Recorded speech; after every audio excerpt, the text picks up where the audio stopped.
We should be expecting on the market today with Chris Weston over at IG Markets in Melbourne. Chris, thanks for joining us. First of all, your take on the overnight session in the United States. At the start there, it looked like we were off to a fairly positive start, but that petered throughout the session. Yeah, we got up to 1418 on the S&P, came back a little bit, so the markets were started on the right foot. We got the Chicago PMI data improved a little bit, but it's still in contractionary territory, and I think the market was expecting that to go into expansionary territory. But I think, as the session wore on, we reclaimed the flat line, which is great to see. I mean, we're still looking for our market to be testing the 4,500 level on open, but the volume was actually pretty good in the US. It was about 13% above the year's average on the S&P, whilst half the trading desks were manned. I think there was a lot of program trades going on in the US, given that it was the end of the month as well. I think a lot of that materialised in the FX market as well, with portfolio rebalancing, etc. I think if you look in Europe, we did actually see some good gains coming through in the IBEX. I thought that was a really interesting place to be. I mean, we did see a bit of buying in Spanish debt at the beginning of the session. I think the 2-year, which we always look at over the 10-year at the moment, given that's where the ECB want to be performing their outright monetary transactions, that was down about 7 basis points. Spain coming out with a really positive current account surplus. That was the second time in a row that we've seen that coming through, and it expanded a little bit from last month. That's the second current account surplus these guys have actually had since joining the European Monetary Union since 1999. And if you put it into context with their budget yesterday, which came out slightly better than expected as well, you can see those increased VAT receipts are actually helping their economy. A little bit of buoyant in the export side of things. So I thought Spain was a really good side of things. Everyone's still focusing on Greece as well from a macro perspective. I think the bottom line is everything we're seeing at the moment is very much noise. Are they going to receive the next tranche of aid, the 31 billion? Are they going to see an extra 2 years to get that deficit in order? We're not really going to know. November 12th is shaping up to be the big date. That's when the Troika actually give their findings. They cannot do anything until that Troika report comes through. The market will be looking at that date very closely, and they can try and put that in for some of the Eurogroup workings. But we're seeing a lot of noise. We saw that again last night in Europe, and a lot of people talking at the EU talking about whether they're going to receive that tranche, etc. But the November 12th is the big day. That actually comes out 3 days before the Greeks actually run out of money themselves. So they're leaving the deadline very tight as well. You're looking at US. Most of the stocks that did very well last night are everything that's leveraged to Sandy. The home retailers, the people a lot of people have to repair their homes, so those stocks like Lowe's and Home Depot did very well. Gasoline off to the races last night. No one can fill up their cars at the moment. Petrol stations that are giving out gasoline are huge queues, and most of them are underwater anyway. So gasoline was up nearly 8% at one stage. It settled down about up about 1.1%. People look to sell into that big rally, but interesting. I think what we're seeing at the moment is we did see the market push up from the lows, but ultimately it's gave us a pretty tepid lead in for our market today. Chris, when are we likely to see money come back onto the table in the United States? We've got the non-farm payrolls this Friday, the election on Tuesday. Some of the guests we've spoken to this morning saying late next week we should see some money flow back through, but we've still got that fiscal cliff on the table. What do you think? Well, I think the non-farm payrolls, in terms of what we've been seeing over the last, say, 6 months, I think it's probably going to be looked at one of the least looked at non-farm payrolls we've seen in a while. Most of the votes would have been actually handed in for the presidential election. So I think from a political side of things, the NFPs aren't really going to have too much of an impact. I mean, we still want to see jobs being created in the US economy, of course. But I think this is from a political standpoint, and politics reigns over everything in financials at the moment. Who's going to win? The Democrats or the Republicans? What's the implications going to be on the stock market longer term? So that's the bigger driver. We want to see what happens in the election. It's not just about the election; it's about the actual constitution. Who's going to make up the House? Who's going to make up the Senate?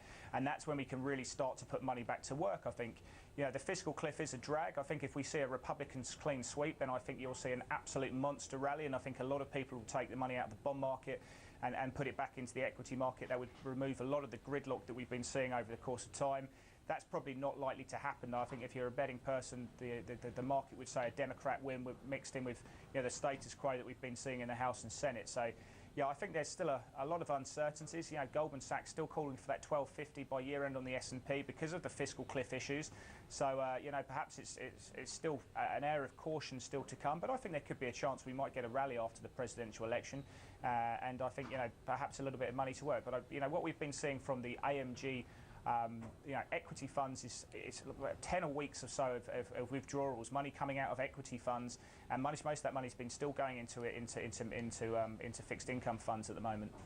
Chris, you speak about a monster rally if we saw a Romney win, but I'm looking at a note out from NAB and they say we saw initial equity market gains on improved prospects for an Obama victory next week. I mean, markets seem to be a little split on this. I guess an Obama victory means Bernanke's more likely to stay in the chair at the Fed, which means that QE3 program's going to continue to roll out. Is that the perspective of those cheering for an Obama win in the markets? Look, I think certain stocks will benefit under an Obama win. I think certain stocks will benefit under a Romney win. I disagree with the assumption that some people are putting out that Obama win means that Bernanke's going to keep his job. Look, but Romney comes in, he can't remove Bernanke anyway. Bernanke's term comes up in 2014. Bernanke himself probably won't want to go for another term, regardless of who's in power, whether it's Obama or Romney. I think even if we do get Romney coming in, he can't remove Bernanke, so he's going to stay until early 2014. We're actually hoping we're going to see a recovery in the US and we're going to grow somewhere around 3% by then. If you believe in what James Bullard's been saying, he reckons that 3% is very achievable by next year with all the stimulus that's in there. So Romney can't remove Bernanke, and even if the US is suffering next year by January when Bernanke does step down, the chance of them actually removing that stimulus is very, very low, to be honest. So I don't think it's good. I think from a monetary perspective, I don't think it's going to be a huge situation. I think perhaps if Romney comes in and then suddenly criticises China and labels them a manipulator and they've created a trade war, that could be very, very negative indeed. But I think, Romney from the tax cut perspective would be a very interesting side of things. So I personally think what we've been hearing from a lot of US brokers, from their clients especially, is that a Romney win would be better for the stock market. I think Democrats over the course of time have probably been the better place over the 4 years. But I think, let's look at the evidence, Kate. Let's have a look at the first debate that we saw from the presidential election. When Romney clearly won that one, we had a stock market rally. The US futures rallied during our time zone. So that, for me, is early evidence that perhaps the stock market wants to see a Romney win. I mean, a Romney clean sweep would be very positive, and then I suppose if you look at the second debate, we saw the Democrats win that one with Obama, and we saw the futures selling off a little bit. So the early evidence suggests to me that the market wants to see a Romney win. Okay, interesting. Moving on to China, we've got two manufacturing reads out there today. We've got the HSBC one, but also the official one. We're looking for a more positive read. Do you think markets are getting too excited and pricing in too much positivity?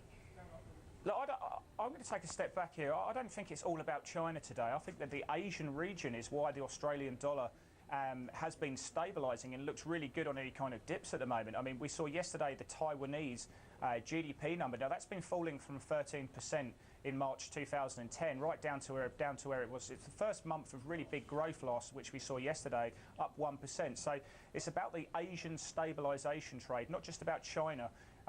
We've also got South Korean export numbers coming out today. Last month, they were the reason why the first signs of this stabilisation. They're very much a leading indicator for China as well. Their export numbers come out a bit later on today. They're expected to depreciate or come down a little bit, but that rate of contraction is expected to slow, which is great to see. You've got Taiwanese PMI numbers coming through, as well as the Korean PMI numbers. The Chinese ones obviously will be where everyone's going to be focusing. 50.2. I think if you look since May 2009, we've only seen 2 months of contraction in Chinese PMI numbers, and last month was one of those. So I think the average this year has been about 50.8. It'd be good to see if we can push back up towards that. I think BNP are the most positive, looking for about 51.8 on that expansion number. So from a psychological perspective, we're not used to seeing Chinese numbers on the official reading in contractionary territory. So it'd be really good to see it push back. And it's part of this Asian trade stabilisation that we're seeing, of which China obviously is the epicentre. But, I think if you look at this year's average, it has been around about 50.8. So from another point of view, it'd be good to see it push back above those levels. Then we can look at the other parts of the world. It's about PMIs. I've talked about some of the other countries. We've got UK tonight. We've got Greece and Spain as well. And, of course, we've got our very own PMI numbers. They should have come out just a minute ago. I'd be interested to see where they've come out, because last month they were at 44.1 or so. But I think the big one for us as well is from an interest rate perspective is the RBA commodity price index, or the terms of trade, which comes out at 4:30. They dropped 14.9% in September. So I think this is something the RBA will looked at very, very closely. And I think it's something we should probably, from a currency perspective, look at very closely a bit later on today as well. Okay, lots to eye in Asia and here at home then. What about opening calls today, Chris? SPI futures down just slightly at this stage. Are we likely to see another lacklustre session, fairly flat on low volumes? Well, we're going into the new month, Kate, and you know, let's just remember that October we were very, very strong, up 3%. We've had 5 months of gains now. It's the best run we've had since 2009, where we had 7 months in a row. The US in comparison down nearly 2% on the S&P, so we had a massive outperformance against the US markets. So a lot of that was a lot of window dressing yesterday. We're on a new month now. I believe that we're going to underperform what we saw from the SPI. I think we're going to test 4,500 on open. That's where our call is at the moment, just because moves between where the official cash market shut and the SPI last night. BHP's ADR is down about 16 cents. We're calling some of the oil stocks down a touch. I think gold's going to be interesting. Gold got smashed in October. Stocks like Newcrest down about 9% in October. I think we're going to see better times now. We saw the gold's actually up about $9 from yesterday's close. That needs to be priced in. I think we're going to see a good open for some of the gold stocks. Medusa yesterday, very, very strong day. Gold in November is the second best since 1970. Gold's actually second best performing month is November. From a physical perspective, it's most active in November because of what we're seeing in India, big you know, wedding seasons, etc. So I think gold's going to be a place to be in November as well. So I'm going to see that. Arium, I think is going to be an interesting stock today to watch. You know, we've seen the POSCO pull their bid. Not really any major surprise. I think it would have been blocked by FIRB anyway, to be honest. So, you know, Deutsche have come out, put a sell on the stock, saying that their 12-month target of 71 cents is likely to come into play. Might see a bit of downside there today. So I think all in all, I think we're looking for a bit of a risk-off day today, but nothing too bad. If we can hold the 4,500 level, I think, you know, that would be a minor positive to go into the weekend, or go into Friday, shall I? We'd have to see a good, strong PMI number from China. I think that would boost the commodities trade.